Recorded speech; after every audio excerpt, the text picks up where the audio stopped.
All right, Year 11, final video installment is just a quick overview of the specific evidence that you might include for the 3 arguments that we have just detailed in video 3.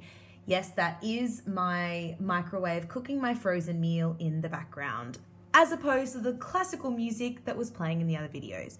So, for argument 1, where we're looking at the manner in which Amir engages with his father and Hassan, you could be covering anything from the way that Amir actively excludes Hassan, for example, with the trip to Jalalabad, and I suppose in a very calmer way, it turns out that it's not just Baba and Amir who are going to that. It ends up being a whole bunch of the family.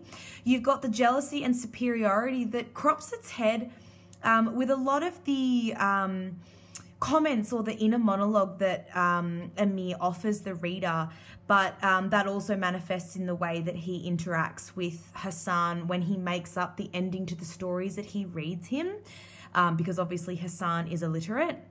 And, you know, the commentary that we get regarding Baba buying him a kite, as well as the cleft lip surgery. So you have those specific incidences that really highlight, I suppose, that deep-rooted superiority complex that Amir sort of has.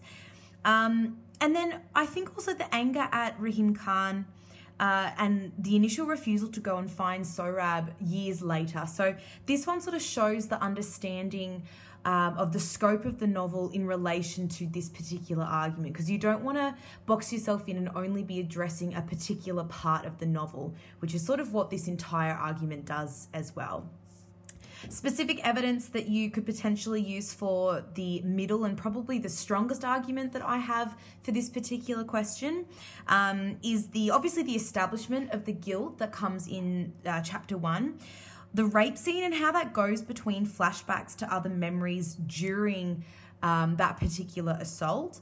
The subsequent ignoring of Hassan and how Amir almost gets frustrated because of the betrayal that he has perpetuated, and how that actually eventually leads to Amir's action, again, which links in nicely with argument 1. So these 2 pieces of evidence are some really nice, clear connections between the arguments that would coincide with, obviously, the way that I am linking my arguments to my thesis.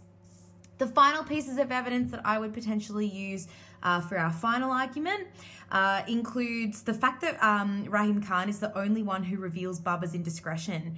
Baba keeps it a secret. So the fact that he is being very practical in relation to the dishonor that it would cause him if his affair was to get out, I think really shows that particular, I suppose, personality trait of Baba.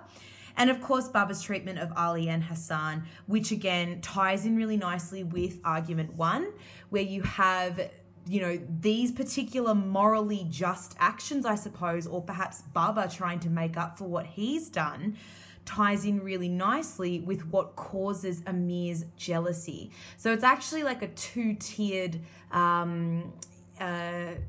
argument, I suppose, with these 2 arguments, where you've actually got the connections being made between the 2 generations.